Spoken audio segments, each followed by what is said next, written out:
বিসমিল্লাহির রহমানির রহিম। প্রিয় দেশবাসী, আসসালামু আলাইকুম রহমতুল্লাহি আবরকাতু। আমি লিটন চৌধুরী আপনাদের সামনে হাজির হলাম।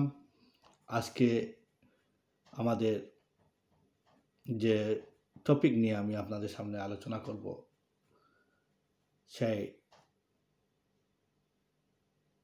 সেটা আপনাদের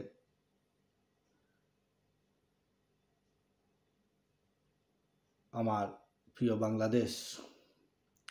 বাংলাদেশের অনেক ক্ষতি করছে। এটা আলোচনা না করলেই নয়, তাই আমি চিন্তা করলাম এটা নিয়ে আমি একটা কথা বলি। তাই আমি আমাদের দেশের সবচেয়ে ক্ষতির কারণ যে আমাদের দেশ অনেকটা পিছিয়ে যায়, এইটার কারণে আমরা কিন্তু এটা অনুধাবন করি না, বুঝি না। কিন্তু রাজশাহী, চাঁপাইনবাবগঞ্জ আরও কিছু অঞ্চলের লোক এই ফারাক্কাবাদের যে সুবল, এই ফারাক্কাবাদের যে ভয়ানক তাণ্ডব, এটা এই এরিয়ার মানুষ জানে। এবং এই এরিয়ার মানুষ আমরা বাংলাদেশের রাজশাহী, চাঁপাইনবাবগঞ্জ আরও কিছু সংখ্যক জেলা মারাত্মক ক্ষতি হয় এই ফারাক্কাবাদের কারণে। তাই প্রিয় দেশবাসী, এটা আমাদের দেশের একটা গুরুত্বপূর্ণ বিষয়। আমি এটা সম্বন্ধে না বললে না হয়, তাই আমি আপনাদের সামনে এই টপিক নিয়ে, এই ফারাক্কাবাদের কথা নিয়ে আমি আজকে আমার আলোচনা শুরু করলাম। প্রিয় দেশবাসী, আপনারা জানেন ফারাক্কাবাদ কিসের জন্য ভারত ফারাক্কাবাদ তৈরি করেছিল। এর মেইন উদ্দেশ্য ছিল তাদের যে কলকাতা যে বন্দর ছিল, তাদের এখানে জাহাজ ওঠানামা করতে, তাদের মালবাহী জাহাজ যেগুলো আছে এগুলো ওঠানামা করতে এই জায়গায় অনেক পানি শুকিয়ে যায় এবং এখানে মাটি পলির সৃষ্টি হয়। এই কারণে এখানে জাহাজ নোঙ্গর করতে পারে না, জাহাজ তার তীরে বিঁধতে পারে না। তখন তারা সিদ্ধান্ত নেয় নাই। এই সিদ্ধান্ত নিয়েছিল ব্রিটিশ শাসনামলে ব্রিটিশরা এটা সিদ্ধান্ত বারবার এটা নিয়ে তারা আলাপ আলোচনা করেছিল, কিন্তু তারা এটা করতে পারেনি। এই ফারাক্কাবাদ তারা করতে পারেনি। তারা প্ল্যানে ছিল, কিন্তু তারা যদি এই ফারাক্কাবাদ করত, তবে তখন আমরা বাংলাদেশিরা এই ক্ষতির সম্মুখীন হতাম না। কারণ ব্রিটিশরা করলে তারা চিন্তা ভাবনা করে তাদের চিন্তা থাকবে না আরেকজনকে ক্ষতি দিয়ে আপনার কিছু করবে। যাই হোক, এটা ব্রিটিশ না করার কারণে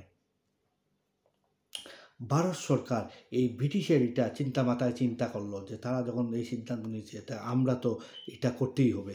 তখন তারা ব্রিটিশ সরকার কী করলো, ব্রিটিশ সরকার আপনার এই বাদ করার জন্য, ফারাক্কাবাদ করার জন্য তারা ভারত সরকার তখন তারা এটা নিয়ে একটা তোড়জোড় শুরু করলো যে এটা করতেই হবে আমাদের। এটার উদ্দেশ্য অনেক কিছু আছে, সব কিছু তো বলা যায় না। আপনারা তো অনেক কিছু জানেন, আপনারা বুঝে নিয়েন। এই ফারাক্কাবাদ তারা যখন করলো, আমাদের অনেক প্রতিবাদ ছিল, বাংলাদেশের অনেক প্রতিবাদ ছিল। তারা কোনো কথাই পাত্তাই দিল না। তারা তারা তারা তাদের কথা চিন্তা করলো, তারা পাত্তাই দিল না বাংলাদেশের কথা তারা শুনলই না শুনে তারা এটা করতে শুরু করলো। প্রিয় দেশবাসী, এই ফারাক্কাবাদ আমাদের দেশের কতটা ক্ষতি করে তার একটা অনুমান, এবং এই ফারাক্কাবাদ আমাদের দেশের কতটুকু বেনিফিটেড আমরা বাংলাদেশি, আর ভারত কতটুকু বেনিফিটেড, এইটা নিয়ে আমার আজকের আলোচনা। প্রিয় দেশবাসী, আপনারা জানেন যে 1961 সালে এই ভারত সরকার নির্মাণ করার জন্য তারা প্রস্তুতি নেয় এবং তারা নির্মাণ কাজে হাত দেয় 1961 সালে। 1960 সালে তারা চিন্তা করছে এটা করবে, আর 1961 সালে তারা এই বাঁধ নির্মাণ করার সম্পূর্ণ কাজ পায় এই রাশিয়ায়। তখন সোভিয়েত ইউনিয়ন ছিল, এই সোভিয়েত ইউনিয়নের মাধ্যমে তারা কাজ করছে এই বাঁধের, ফারাক্কা বাঁধের তারা এই কাজ করে সোভিয়েত ইউনিয়ন। আর এই সোভিয়েত ইউনিয়নকে তারা ভারত সরকার এই কাজ দিয়ে প্রকল্পটি হাতে দেয়। এই প্রকল্পটি তারা 10 বছরের ভিতরে তারা কাজ শেষ করে ফেলে। 1970 সালে এই ফারাক্কা বাঁধ কাজ কমপ্লিট হয়ে যায়। এই ফারাক্কা বাঁধ তারা কাজ কমপ্লিট করে ফেলে 1970 সালে। 1970 সালে কমপ্লিট হওয়ার বাদে তারা অপারেশন কাজ চালায়নি। তারা যে এই ফারাক্কা বাঁধের যে কার্যক্রম তারা বন্ধ রাখে। কমপ্লিট করে ফেলছে, বাট কার্যক্রম বন্ধ রাখে 1971 থেকে 1974 সাল পর্যন্ত তারা বন্ধ রাখে। এটার অপারেশন করে নাই, মানে তার কার্যক্রমটা তারা চালায় নাই। তাই তারা কী করেছিল, 1975 সালে পুনরায় তারা এটা অপারেশন কাজ চালু করে দেয় এবং এটা কার্যকারিতা শুরু করে দেয় 1975 সালে এপ্রিলের কোনো একটা দিন, তারিখ আমার মনে নাই। 1975 সালের এপ্রিল মাসে তারা এই কাজ শুরু করে দেয়, এই ফারাক্কার কাজটা শুরু করে দেয়। তখন আমরা বাংলাদেশ থেকে প্রতিবাদ শুরু হয়ে যায়, কারণ 1975 স্টার্ট করে 1976 সালে 1 বছরের মাথায় আমাদের রাষ্ট্রনায়ক, তখন এই যে আমাদের বাংলাদেশের বলতে হবে বিজ্ঞ রাজনীতিবিদ, যাকে আপনারা সবাই চেনেন, মৌলানা আব্দুল হামিদ খান ভাসানী, উনি কী করলেন, উনি এটা প্রতিবাদ করলেন, জোরালো প্রতিবাদ করলেন। উনি প্রতিবাদ করলেন 1976 সালে রাজশাহী থেকে ফারাক্কা বাঁধ পর্যন্ত এই লং মার্চের ডাক দিলেন। সেই লং মার্চে ডাক দিলেন। তখনকার সরকার যারা ছিল, তখন ওনার ভাসানীকে অনেক বুঝাই বাজাইয়া তারা রাজশাহী থেকে চাঁপাইনবাবগঞ্জ পর্যন্ত লং মার্চ এখানে থামিয়ে দিল, কিন্তু উনি থামেন নাই, উনি এটা প্রতিবাদ করেছেন।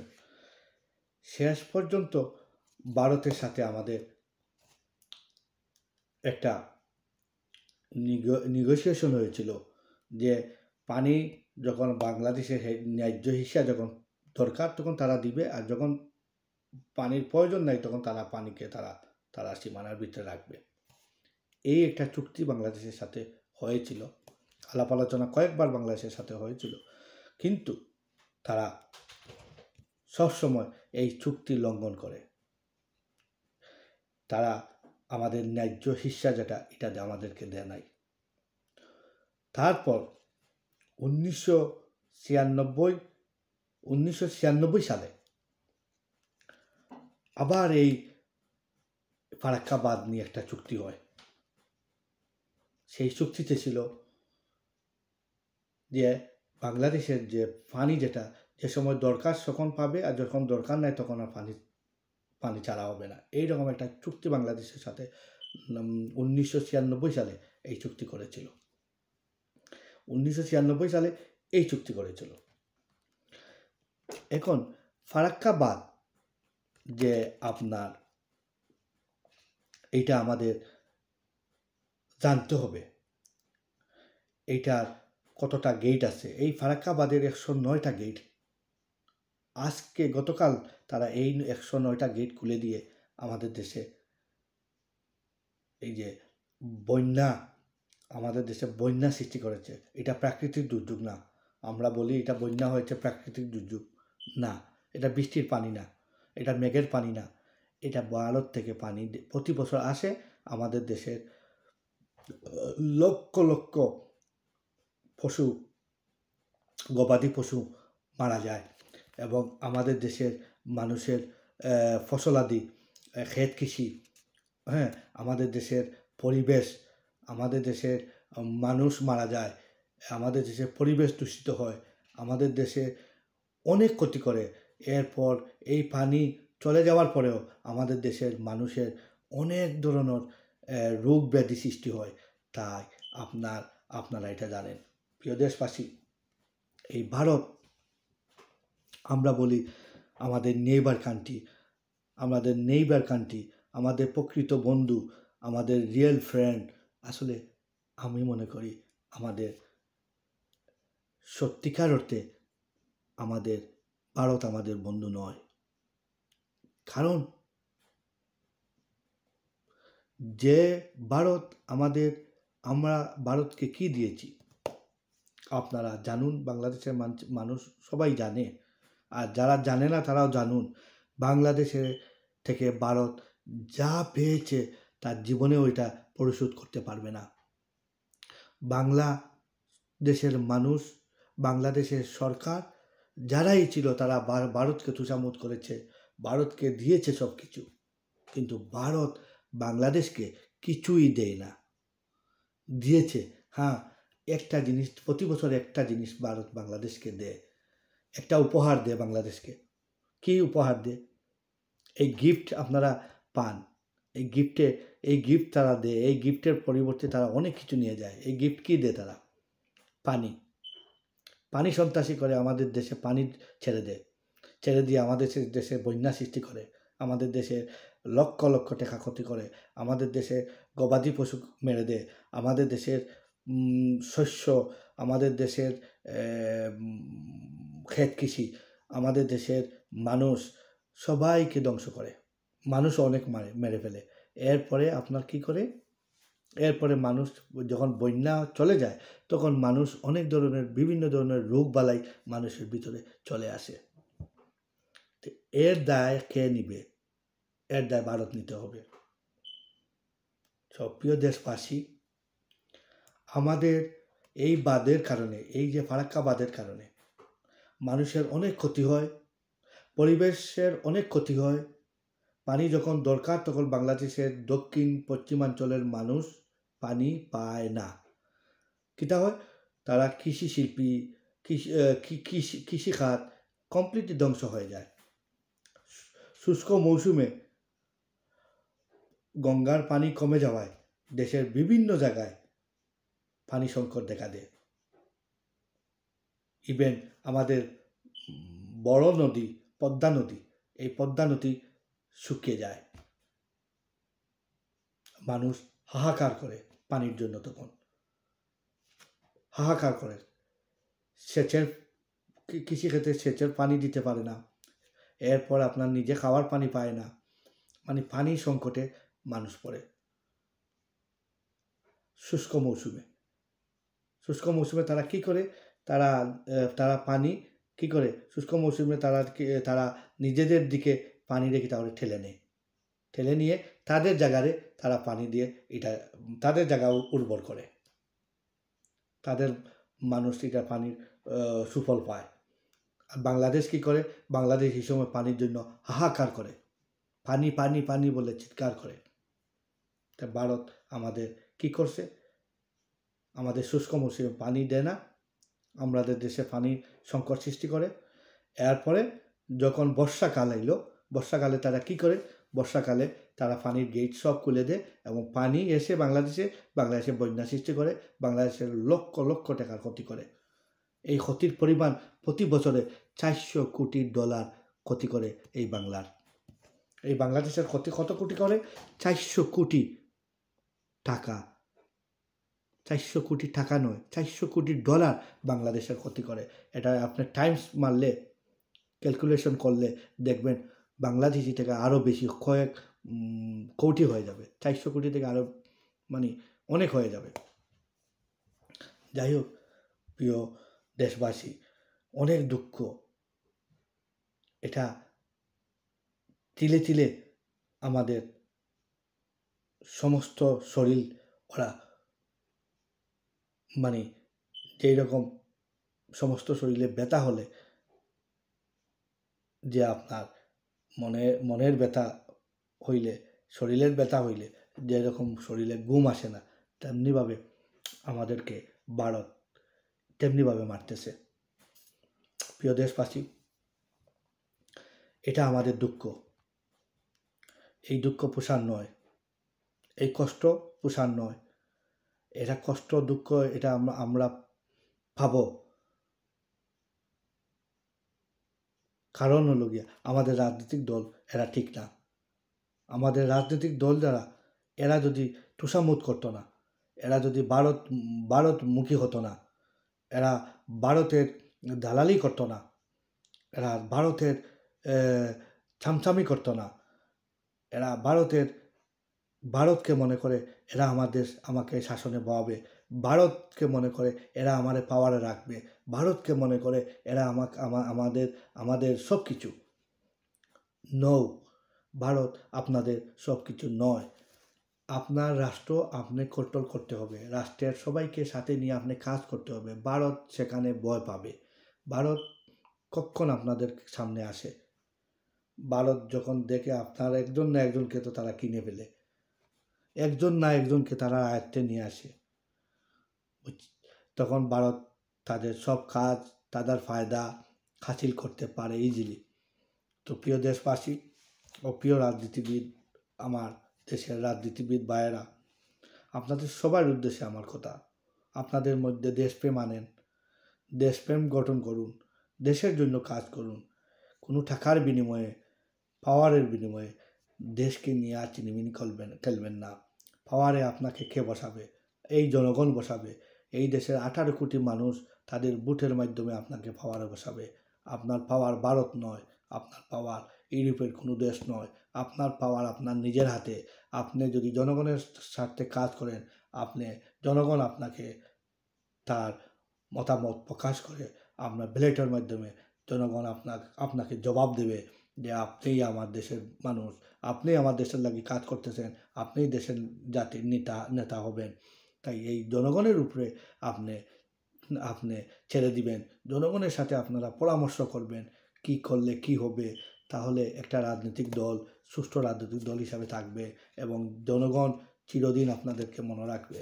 আপনারা দেশকে বিক্রি করবেন না, দেশের সাথে দালালি করবেন না, দেশকে ধামাচাপা দিবেন না, কার সাথে কি করতেছেন সবসময় খোলা মনে কাজ করবেন। এই দেখেন ফারাক্কাবাদ আন্দোলন করেছিল মৌলানা আব্দুল হামিদ খান বাসানি সাহেব, কিন্তু উনি থাকলে আরও কত কিছু হইতো, উনি করতে পারেন নাই। এরপরে আমাদের সরকারও অনেকে চেষ্টা করছে ফারাক্কাবাদের জন্য, বারবার চেষ্টা করা হয়েছে, তারা আমরার সাথে চুক্তি করছে, চুক্তি মতো আমাদের কাজ করে নাই, চুক্তিকে ভঙ্গ করেছে। তারপর আপনারা থামলেন কেন? আপনারা কেন থেমে গেলেন? এই ফারাক্কাবাদের জন্য আপনারা কেন জাতিসংঘে গেলেন না? কেন আপনারা ইন্টারন্যাশনালভাবে মামলা করলেন না? কেন আপনারা আপনাদের এই যে পানির হিস্সা যেটা আপনারা দরকার সময় মতো পান না, সময় যখন আপনাদের পানির দরকার না তখন তারা পানি ছেড়ে দেয়। এই যে ইন্টারন্যাশনাল ল আছে, এটা আপনার জেনেভা কনভেনশনের আইনের লঙ্ঘন।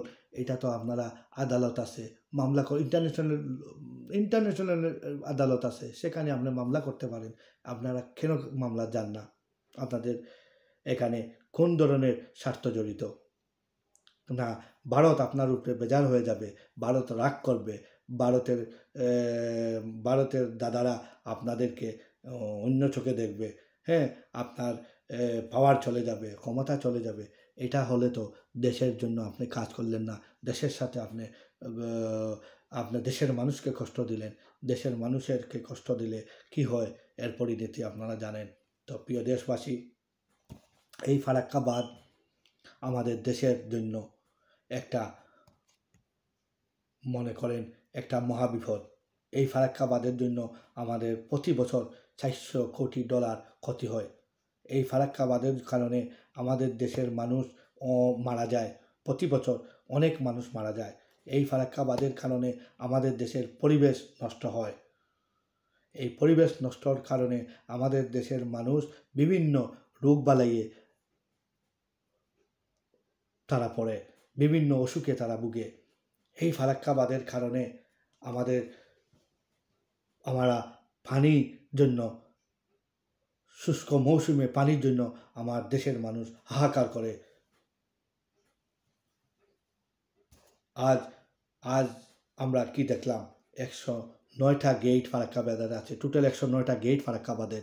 এই 109 গেট তারা ওপেন করে দিয়ে তারা আবারও প্রমাণ করলো ভারত বাংলাদেশের বন্ধু রাষ্ট্র নয়। এবং আমি যতটুকু জানি আমাদের আর কেউ কোনো দেশ, পার্শ্ববর্তী দেশ, আমরা নেইবার কান্ট্রি আছে, ওই যে Myanmar, neighbour country Nepal, Bhutan, Sri Lanka, এরা আমরা কোনো ক্ষতি করতেছে না। ইভেন পাকিস্তান, আমাদের ক্ষতি করতেছে সবচেয়ে বেশি ভারত। ভারত আমাদের সাথে মিষ্টি কথা বলে, কিন্তু ভারত বলে তোমরা তো আমার বন্ধু। আসলে ভারত কি আমাদের বন্ধু? No, never ever, because Bharat আমাদের কখনো বন্ধু হতে পারে না। বন্ধু কখনো এই কাজ করতে পারে না। বন্ধু কখনো পানি সন্ত্রাসী করে এই বাংলার মানুষকে ঘুমন্ত অবস্থায় মেরে ফেলে। বন্ধু কখনো এটা করতে পারে না। বাংলাদেশের 400 কোটি টাকার ক্ষতি বন্ধু রাষ্ট্র করতে পারে না। বন্ধু যখন হবে তো বন্ধুত্বর মতো আচরণ করতে হবে। বন্ধু যদি হয়ে যায় মোড়ল, বন্ধু যদি মনে করে আমি এই এশিয়ার মধ্যে আমি শক্তিশালী দেশ, আমি মোড়ল, তাহলে চলবে না। বন্ধু হতে হবে বন্ধুর মতো। এখানে বড় ভাই ছোট ভাই চলবে না। এখানে বন্ধুই। বন্ধুর বিপদে বন্ধু দৌড়ে আসবে। আমাদের এত বিপদ হচ্ছে, বন্ধু রাষ্ট্র কোথায়? ভারত কোথায়? ভারত পানি ছেড়ে আমাদের দেশকে মারছে, দেশের মানুষকে মারছে, লক্ষ লক্ষ টাকার ক্ষতি করতেছে। ফেনী ডিস্ট্রিক্টের ভিতরে 1 লাখ মানুষ গৃহবন্দী। আরও কত জেলা উপজেলা, কত ডিস্ট্রিক্টের ভিতরে পানি এখন চলে আসতেছে। এই যে পানি সন্ত্রাসী ভারত আমাদের দেশের মানুষকে পানি দিয়ে মারতেছে। বর্ষাকালীন সময় পানির কোনো প্রয়োজন নাই, তখন তারা পানির গেট খুলে দিয়ে পানি ছেড়ে দেয় বাংলাদেশে। আর এই পানিটা হইল কমপ্লিটলি দূষিত পানি। এই পানি আসার কারণে বাংলাদেশের মানুষের শুধু মৃত্যু নয়, যারা জীবিত থাকে তারা বিভিন্ন ধরনের রোগবালাই তাদের চলে আসবে। এরপরে আপনার রোগবালাই ছাড়েন, এরপরে যে আপনার ক্ষয়ক্ষতি হয়, গবাদি পশুগুলা সব মারা যায়, মানুষ মারা যায়, মানুষের ঘর বাড়ির ক্ষতি হয়, মানুষের যান মাল এবং কৃষি শিল্প এবং দক্ষিণ পশ্চিম অঞ্চলের আপনার এই পানির কারণে অনেক ক্ষতি, যা এটা অনুমানিক আমরা বলছি $400 কোটি ক্ষতি হয়, এর চেয়ে বেশি হতে পারে। প্রিয় দেশবাসী, আমি আপনাদেরকে আবারও বলছি, আপনারা এই দেশের স্বার্থে কাঁধে কাঁধ মিলিয়ে আপনারা কাজ করুন। ফারাক্কাবাদ আমাদের জন্য একটা বিরাট একটা সমস্যা। এই ফারাক্কাবাদ আমরা এটার জন্য আন্দোলন করব। সরকারের কাছেও আমার আবেদন, যারা বর্তমান এই সরকার আছে তারা তো কিছু করতে পারবে না, তারা তো আসছে কিছু দিনের জন্য, তাদের কাছে এটা বলে লাভ নেই। কিন্তু পরবর্তী গভর্নমেন্ট যারা আসবে তাদের উদ্দেশ্যে আমার বলা, আপনারা দয়া করে তোষামোদ করবেন না। আপনার ন্যায্য হিস্সা, আপনার ন্যায্য পানি ওরা না দিলে ইন্টারন্যাশনাল আদালতে আপনারা মামলা করবেন। আমাদের এই মামলা হবে, আমরা উইন করব, আমরা 100% উইন করব, কারণ এখানে যথেষ্ট প্রমাণ রয়েছে, আমরা উইন করব। এরপরে হইল যে আপনারা জাতিসংঘের কাছেও একটা আবেদন করবেন যে আমাদের দেশের এত কোটি ডলার, $400 কোটি প্রতি বছর ক্ষতি করে এই ভারতের সাথে আমাদের বন্ধুত্ব সম্পর্ক। তো বন্ধু যদি হয় তো আমাদের এই বন্ধু রাষ্ট্রকে এইভাবে মারবে, এইভাবে মারবে ওরা। এটার জন্য আমরা ইন্টারন্যাশনাল আদালতে যেতে হবে। আমাদের যারা এক্সপার্ট আছেন, যারা এটা সম্বন্ধে অভিজ্ঞ, প্লিজ দয়া করে আপনারাও সরকারকে সাহায্য করুন, সরকারকে আপনারা হেল্প করুন। সরকারেরও আপনার মন খোলা নিয়ে আপনারা ইন্ডিয়ার ভারতের তোষামোদ করে আপনারা গদি টিকিয়ে রাখতে পারবেন না।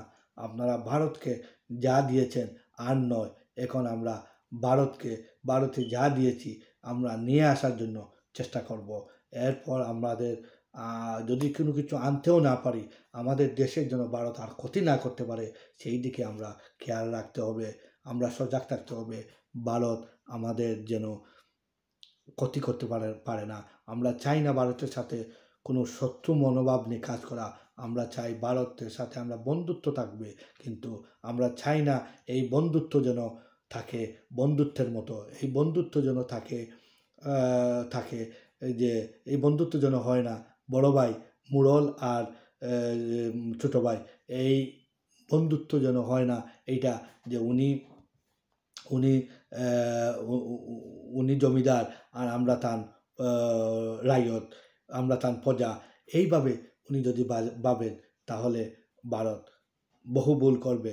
ভারতেরও দরকার আমাদেরও ভারতের দরকার বাংলাদেশের দরকার ভারতের। এইটাই আমি মনে করি। ভারত সরকারকেও আমি কিছু কথা বলবো, আপনারা আমাদের দেশকে এইভাবে যে ন্যায় জিনিস থেকে আপনারা ন্যায় নীতি ভুলে গিয়ে ন্যায় নীতির ঊর্ধ্বে উঠে আপনারা কাজ করুন, ন্যায় নীতির পক্ষে থাকুন। আপনারা ন্যায় নীতিকে বাদ দিয়ে আপনারা মনে করবেন না আপনাদের শক্তি আছে, আপনারা যা ইচ্ছাই গরিব দেশের সাথে করবেন, এটা আপনারা ভুল করবেন। গরিব হতে পারি, আমরা একতা আছে, আমরা কাজ করব। এখন আমরা এইটা ফারাক্কাবাদ নিয়ে আমরা আন্দোলন করব যে ফারাক্কাবাদ যেন দরকার প্রয়োজন নেই। ফারাক্কাবাদ আমাদের দেশের কোনো স্বার্থ হাসিল করে না। ফারাক্কাবাদ ভারতের জন্য প্রফিটেবল, বাংলাদেশের জন্য নয়। এইরকম একটা জেনেভা কনভেনশনের লঙ্ঘন এটা করতে পারে না ভারত এই বাদকে স্টপ করতে হবে, এই ফারাক্কাবাদকে ভারত বন্ধ করে দিতে হবে। এটা আমাদের দাবি, জাতিসংঘের কাছে এই দাবি আমরা করব। এবং সাথে সাথে আমরা ইন্টারন্যাশনাল ল আছে তাদের কাছে আমরা মামলা একটা দিব যে ভারতকে আমরা বুঝিয়ে দিব যে আমরা তোমাদের বন্ধু রাষ্ট্র হতে চাই, আমরা তোমাদের শত্রু হতে চাই না। তবে আমার দেশের উপর যদি কোনো ক্ষতি করো তখন তো আমি এইটা বসে থাকতে পারি না। আমি দেখতে হবে কিভাবে আমার এটারে আমি প্রটেস্ট করতে পারি। তাই আমি আকুল আবেদন করব, যারা সরকারে যাবেন তারা এটা নিয়ে ভালো করে মাথা কাটাবেন। এবং দেশের মানুষ যারা আছে আপনারা এইটা নিয়ে এখন প্রতিবাদ করার দরকার নেই, কিন্তু ভবিষ্যতে আমরা এটা নিয়ে প্রতিবাদ করতে হবে, জোরালো কণ্ঠে বলতে হবে।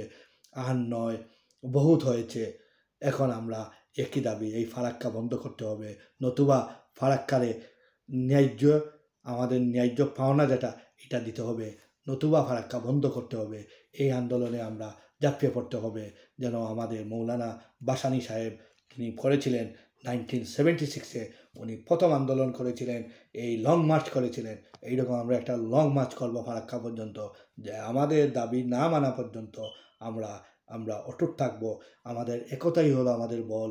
আমরা সব রাজনৈতিক দল নির্বিশেষে সবাই একতা হয়ে কাজ যদি করি, আমরা দেশ ইনশাআল্লাহ উইদিন 10 ইয়ার্সের ভিতরে সিঙ্গাপুর হবে। উইদিন 10 ইয়ার্সের ভিতরে সিঙ্গাপুর হবে যদি আমরা একতা হয়ে কাজ করি। আমরা যদি বিকি খাই না, আমরা যদি পাওয়ারের জন্য কার হাতে পায়ে ধরি না, আমরা যদি ক্ষমতার লোভ করি না, আমরা যদি মনে করি আমাকে জনগণের চায় না, আমি ক্ষমতা ছেড়ে দিব, আমি অসুবিধা নাই, আমি ক্ষমতার দরকার নেই, কাজ করব দেশের জন্য, দেশ ও জাতির জন্য যদি আমরা কাজ করি, একটা ফারাক্কা আমাদের সমস্যা দিবে না। আর যত বাদ আছে ভারতের সব বাদে আমাদের জন্য কোনো ক্ষতির সম্মুখীন হব না। আমরা সবচেয়ে বড় শক্তি হইল একতা। বিকজ আমরা একতা নাই, তাই আমাদের এই সমস্যা হচ্ছে। তাই আমাদের নিয়ে ভারত নাটক সাজায়, ভারত আমাদের পানি দিয়ে মারে, ভারত আমাদের অনেক ক্ষতি করে। আমরা এটা চোখের সামনে দেখি, কিন্তু আমরা কথা বলি না। কারণ হলো গিয়ে আমাদের ক্ষমতায় টিকে রাখে ভারত।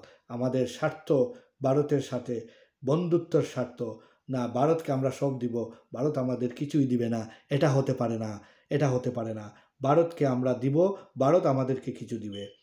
একটু বেশি দিই আমরা ভারতকে, কোনো অসুবিধা নাই, কিন্তু একটু কমও তো আমরা দিতে হবে। অত কিছুই আমাদের দেয় না, ওকে খালি দিতেই হবে, ওকে দিতেই হবে, এটা তো হতে পারে না, পারে না। এটা কোনো বন্ধু রাষ্ট্রে বন্ধুত্ব কোনো সম্পর্ক, দেওয়া নেওয়ার মাঝে এক হাতে দিবেন, আরেক হাতে নিবেন, এক হাতে দিবেন, আরেক হাতে নিবেন, এটাও তো আমাদের বন্ধু পরিচয়, বন্ধুত্বর পরিচয়, আত্মীয়তার পরিচয়। এটা দিয়ে তো আত্মীয়তার পরিচয়। আপনি খালি দিবেন, আপনি খালি খাওয়াবেন, আর কেউ আপনাকে দিবেও না, খাওয়াবে না, এটা হতে পারে না।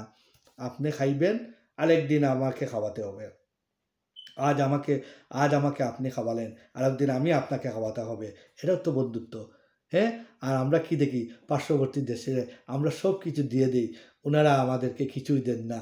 কি দেন? বছরে আমাদের একটা উপহার দেন, হ্যাঁ, $400 কোটি একটা উপহার দেন। কি উপহার দেন? পানি দিয়ে আমাদের পানি ছেড়ে দেন, আর এই যে ময়লা আবর্জনাগুলো আছে না, এগুলো আমাদের দেশে ছেড়ে দেন। এইটাই আমাদের প্রতি বছর ভারত আমাদের গিফট করে, উপহার দেয়। যে উপহারের বদলে আমরা ক্ষতির সম্মুখীন হয়ে যাই। $400 কোটি। এই $400 কোটি যদি আমরা ক্ষতিগ্রস্ত হই, তাইলে আমাদের আর বন্ধু রাষ্ট্র ওনারা কীভাবে থাকলেন? তাই দেশবাসী, আমরা সতর্ক থাকব, আমাদের দেশকে নিয়ে আমরা গর্ব করি। আমরা দেশ একদিন ইনশাআল্লাহ মানুষের মুখে মুখে চলে আসছে। আমরা সিঙ্গাপুর হয়ে গেছি। আসলে আমরা সিঙ্গাপুর হয় নাই, ভবিষ্যতে ইনশাআল্লাহ আমরা সিঙ্গাপুরের মতো দেশের লাগান আমরা উন্নতি করব ইনশাআল্লাহ। কিন্তু আমাদের মনে রাখতে হবে, আমরা এক থাকতে হবে, সব রাজনৈতিক দল এক প্ল্যাটফর্মে কাজ করতে হবে, দেশের স্বার্থে সব এক হতে হবে। আমরা বিরোধ করব, আমরা ঝগড়া বিবাদ করব, এটা কি খারাপের না? কিন্তু আপনার কথাবার্তায় অনেক সময় ঝগড়া বিবাদ চলে আসে, তাই বলে আমরা হাতাহাতি করব না, আমরা মারামারি করব না। আমরা ঝগড়া করব সংসদের ভিতরে, দেশের স্বার্থ নিয়ে মারামারি করব, সংসদের ভিতরে তর্ক বিতর্ক করব। রাজনৈতিক দলে এক রাজনৈতিক দলকে আরেক রাজনৈতিক দলে কথার দিয়ে, ভাষা দিয়ে নাইসলি টকিং করে পারতে হবে। কেউরে বাদ কথা বলা যাবে না, কেউরে বাদ দেওয়া যাবে না, এইরকম করে রাজনীতি চলে না। রাজনীতি করবেন দেশের স্বার্থে, এবং আপনারা দেশের স্বার্থে সব এক প্ল্যাটফর্মে আসতে হবে। হ্যাঁ, দেশকে একজন বিক্রি করবেন, আরেকজন প্রতিবাদ করবেন, এইরকম হতে পারে না। যে বিক্রি করতেও পারবে না, প্রতিবাদেরও এখানে প্রয়োজন আসবে না। দেশের স্বার্থে সরকারি দল বলেন, বিরোধী দল বলেন, সব মতের মানুষ এক হয়ে যেতে হবে, কারণ এই দেশটা আমাদের সকলের। আমরা যদি দেশকে ভালো না বাসি, তে আমরা লাঞ্ছিত হব, বঞ্চিত হব, অনেক কিছু আমরা আঘাত পাব। তবে এই দেশ, এই মাটিকে যারা ভালোবাসে না, যাদের মধ্যে দেশপ্রেম নেই, যারা দেশকে ভালোবাসে না, তারা এই দেশের শত্রু। এই দেশকে যারা ভালোবাসে না, মনে করতে হবে এরা এই দেশের শত্রু, এরা দেশদ্রোহী। তাই মুখে বললে হবে না, অন্তরের ভিতরে থাকতে হবে। মুখে আমি বলি আমি দেশপ্রেমিক নয়, আপনি কাজ করে দেখাতে হবে আপনি দেশপ্রেমিক। যদি দেশপ্রেমিক হন, কথা বলবেন, আপনি সত্যকে সত্য বলবেন, মিথ্যাকে মিথ্যা বলবেন। আর যদি আপনি বলতে পারেন না, তে মনে করবেন আপনি দেশদ্রোহী, আপনি দেশের কথা বলছেন না, আপনি একজন শিক্ষিত লোক, আপনি শিক্ষিত হয়েও দেশের বিরুদ্ধে কথা বলছেন না, দেশের পক্ষে কথা বলছেন না, দেশ নষ্ট করে ফেলছে তার বিরুদ্ধেও কথা বলতে পারছেন না, আপনি মনে করবেন যে আপনি একজন দোষী হয়ে গেলেন। কারণ আপনি যদি কোনো অন্যায় হয়, আপনি যদি এই অন্যায় প্রতিবাদ করতে পারেন না, দেখেন এখানে প্রতিবাদ করলে আপনি মাই খাইবেন, তখন আপনি মুখ দিয়ে বললে বাধা, এখানে মাই খাইবেন, তো আপনি এইরকম কল্যাণ নাড়াইতে পারেন, এইরকম আপনার মাথা নাড়াইয়ে জবাব দিবেন, এটা ঠিক না, এটা অন্যায়। আর পারেন না, আপনি এইটা ঘৃণা করবেন, আর কিছুই করলেন না, আপনি কথা বললেন না, আপনি একটা ছোট্ট প্রতিবাদও করলেন না, তাইলে হবে কিভাবে? প্রিয় দেশবাসী, শুধু কথা বলে লাভ নেই, আমাদের কাজ করতে হবে, বন্যা দুর্গত মানুষের পাশে দাঁড়াতে হবে। যার যা কিছু আছে তাই নিয়ে আপনারা বন্যা দুর্গত মানুষের পাশে দাঁড়ান। আমাদের দেশের মানুষ বড় অসহায়, বড় দুঃখী, এদের পাশে আপনারা দাঁড়ান, এদেরকে আপনারা সাহায্য করুন। আর যারা ধনী আছে, যারা বিত্তবান আছেন, তাদের কাছে আমার জোরালো দাবি, আপনারা এগিয়ে যান। আর আপনারা সরকারের অ্যাকাউন্টে আমরা চেষ্টা করব, সব বিদেশি যারা আছেন তাদের কাছেও আমার আকুল আবেদন, এই দুর্যোগে আপনারা দেশকে শক্তিশালী করার জন্য আপনারা যে যেখান থেকে পারেন আপনারা সাহায্য করুন। সরকারের নম্বর আছে, এখানে আপনারা টাকা পয়সা দিয়ে এখানে সাহায্য করতে পারেন। সরকার এইটা কাজে লাগাবে। আশা করি আপনারা এটা বুঝছেন, আপনারা কাজ করবেন দেশের জন্য। রাজনীতিবিদদের উদ্দেশ্যেও আমার কথা, আপনারা কাজ করুন, দেশের জন্য কাজ করুন প্লিজ। দয়া করে আপনারা হইচই করবেন না, নির্বাচন দিয়ে দেন। নির্বাচনে যে কী করবেন আপনারা, আপনাদের দল এখন ঠিক করেন। সব দলই ভঙ্গুর অবস্থায় আছে, সব দলরে ঠিক করেন, ক্লিন মানুষ আনেন, ভালো মানুষ দলে ঢুকান। হ্যাঁ, আপনারা এইটা করেন প্রথমে। আর এই সরকার তারা দেশ পরিচালনা করা আপনারা সহযোগিতা করুন। দেখেন ভারত বন্যা আমাদের দিয়ে সমস্যা ফেলেছে, এই বন্যা মোকাবেলা করতে সরকারের অনেক হিমশিম খাটতে হচ্ছে। এরপরে যদি আপনারা নানাভাবে আন্দোলন করেন তো সরকার অনেক সমস্যায় পড়ে যাবে। প্রিয় দেশবাসী, আমি এই ফারাক্কা সম্বন্ধে বললাম। আগামীকাল আমি ইনশাল্লাহ আরেকটা টপিক নিয়ে আপনাদের সামনে হাজির হব। আজকের মতো আমি অনেক লম্বা দীর্ঘ সময় আমি আলাপ করলাম দেশের পরিস্থিতি নিয়ে, ফারাক্কাবাদ নিয়ে, রাজনৈতিক পরিস্থিতি নিয়েও আমি কিছু আলাপ করি। আশা করি আপনারা ভালো লাগবে। আর আমার চ্যানেলটাকে আপনারা দয়া করে সাবস্ক্রাইব করবেন, লাইক বাটনে টিপা দিবেন, লাইক দিবেন। দয়া করে আপনারা আমার কথাটা আপনারা যে যেখান থেকে পারেন আপনারা এই কথাগুলা শুনবেন, আরেকজনকে শোনাবেন। কারণ আমার কথার মাধ্যমে বা আপনাদের শোনার মাধ্যমে একজন আরেকজনকে শুনাইয়া দিয়ে যেভাবে শোনাবেন, এটার মাধ্যমেও দেশ এবং জাতি লাভবান হবে ইনশাআল্লাহ। আজকের মতো বিদায়। আসসালামু আলাইকুম ওয়া রাহমাতুল্লাহি ওয়া বারাকাতুহু।